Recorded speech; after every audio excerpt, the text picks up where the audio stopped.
前段时间呢，我发过一期视频，不知道大家都看了没有？就是臭名昭著的罪犯死后，脑袋被泡在了甲醛溶液当中，供后人参观研究。可能有许多小伙伴都会觉得罪有应得，大快人心。而今天真正要讲的内容，可以说是有过之而无不及。这个人被绞死之后，尸体不仅被解剖了一番，皮肤还被做成了物品，骨骼则被放进了博物馆里展出。不出意外的话，他还会被永远流传下去。不过这也应了那句老话：以其人之道还治其人之身。那么肯定有小伙伴们很好奇，他生前究竟做了什么伤天害理的事情呢？在这个恶人背后，竟然还与19世纪早期的一名医学研究扯上了非常重要的关系。今天的视频非常精彩，还请小伙伴们一定要看到最后。不过也别忘了给我来个一键3连。那么现在就让我们回到19世纪初的英国。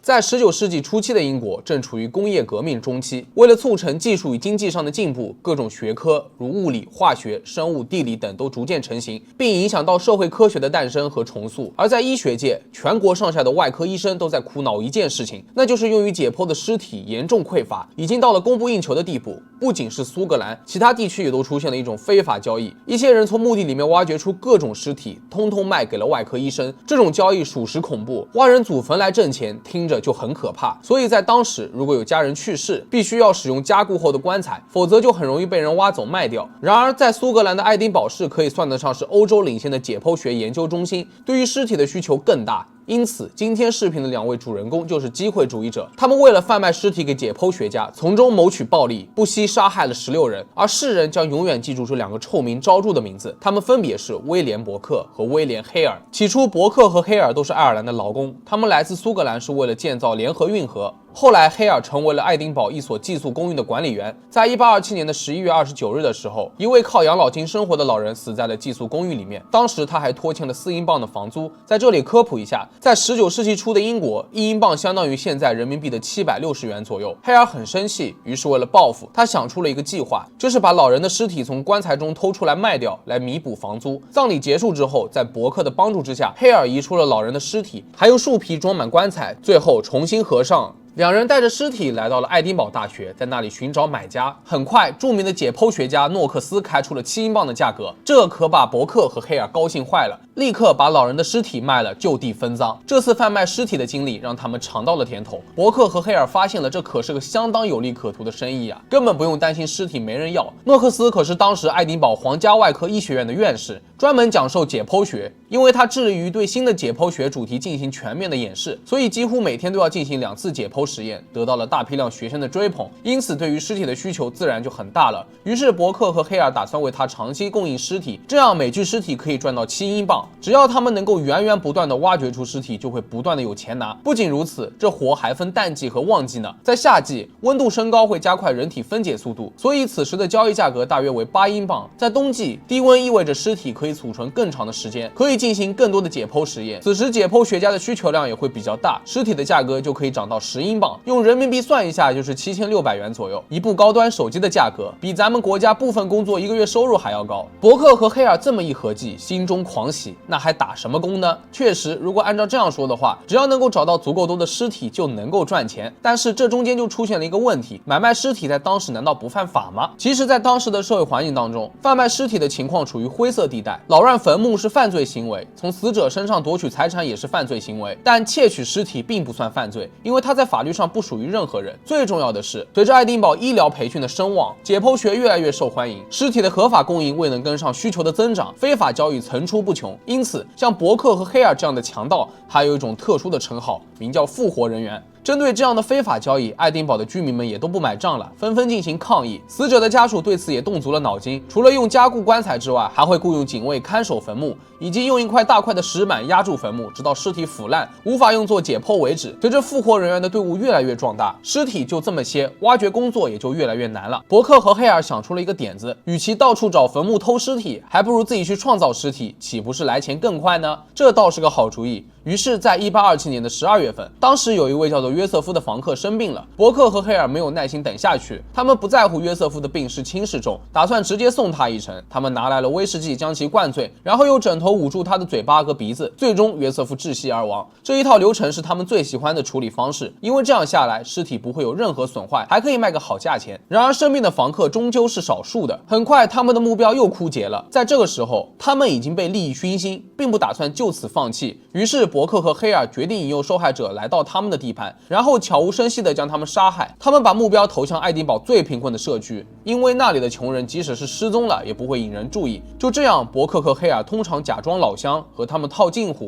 竟然邀请他们一起回家喝酒或者借宿。受害者们还真以为是自己碰到老乡了，欣然前往。他们先是被灌醉，然后被遏制住呼吸，一命呜呼。伯克还认为这样做完全是为了减轻垂死之人的痛苦。就这样，他们重复了这套流程，卖掉了许多具尸体。到了1828年4月9日这一天，伯克在一家餐厅里遇到了2名年轻的妓女，是18岁的玛丽和珍妮特。他们接受了伯克的邀请，留下来一起吃早餐。伯克将女孩带到了哥哥家中，慷慨地给他们酒水。玛丽不胜酒力，很快就睡着了。为了让珍妮特喝醉，伯克又灌了好几轮。不料伯克的妻子这时候夺门而入，狠狠地骂了他一顿。珍妮特不想让事情变得难堪，于是选择自己离开，但答应伯克晚点会再过来。不过幸运的珍妮特后来才知道自己是躲过了一劫。当他再次回到那里寻找玛丽的时候，被告知玛丽和伯克已经离开了，要过段时间才回来。珍妮特将信将疑地回去了。她不知道的是，此时的玛丽可能已经躺在了解剖台上。如果当时珍妮特没有选择离开，那么她绝对是下一个的受害者。随着受害者的人数越来越多，伯克和黑尔也愈发变得贪婪，任何人都可能会死在他们的手上，被送去解剖。他们给一位年迈的祖母服下了过量的止痛药，致其死亡。黑尔又顺手把他年幼的孙子给谋杀了，就连伯克妻子的亲戚都不放过，他们毫不犹豫地谋杀，然后变卖尸体。然而也就是这份贪婪让他们露出了马脚。在一次交易之后，伯克和黑尔发生了争执，起因是伯克怀疑黑尔夫妇直接与诺克斯进行交易，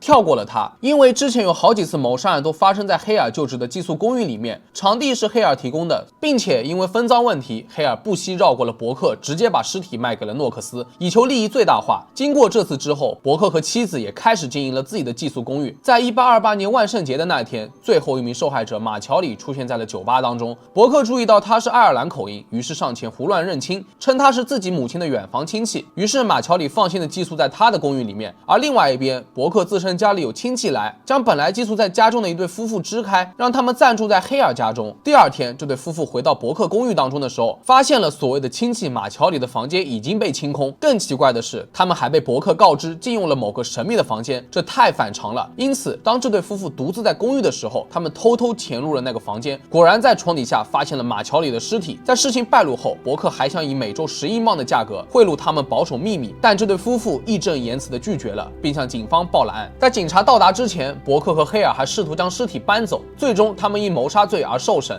根据调查，伯克和黑尔总共谋杀了至少16人，每具尸体都卖到了7磅到10磅之间，甚至可能更多。但是有钱可以一起赚，有了难就不一定要一起扛了，甚至还会落井下石。毕竟他们可以为了利益而谋杀这么多人，难道真能期待他们之间有什么义气和忠诚吗？所以伯克就被摆了一道，黑尔和妻子一同指证伯克，最终伯克被判有罪并处以绞刑，黑尔夫妇和伯克的妻子都被释放，很快也就搬离了爱丁堡。伯克于1829年的1月28日被绞死在劳恩市场上，超过25000名民众前来观看，他们欢呼雀跃。然而可笑的是，生前因偷窃谋杀这么多具尸体的他，最后被绞死后，尸体竟被捐给了医学院进行了研究。许多解剖学学生用他的皮肤用来装订书本，甚至还用皮肤做成各种各样的纪念品。目前伯克的骨骼仍然在爱丁堡的外科医学院大厅里面展出，旁边是他和黑尔的死亡面具，还有用伯克皮肤做成的电话卡盒。而另外一边，据说黑尔被释放后越过边境逃到了英格兰，没有人确切知道黑尔落得了什么下场，但是有传言说他被一个愤怒的暴民扔进了一个石灰采石场，此后过着在伦敦街头乞讨的生活。可能有小伙伴会觉得不公平，没有买卖就没有伤害，诺克斯是他们的金主爸爸，难道不应该受到一点惩罚吗？当时民众们也很清楚，对此大为不满，但现实就是这么的讽刺。虽然诺克斯与贩卖尸体有着不可磨灭的关系，但他声称自己根本就不知道尸体的来源，依然是德高望重的医学院院士。后来诺克斯还搬到了伦敦，继续进行自己伟大的医学职业。这次的伯克和黑尔的案件在当时引起了巨大的轰动，造成了深远的影响。为了安抚民众的愤怒，针对可怕的尸体交易，政府在1832年紧急出台了解剖法，再加上尸体的防腐工作有很大的突破，破，争夺尸体的案件就这样永远的消失在历史的长河之中。那好了，本期视频到这里就结束了。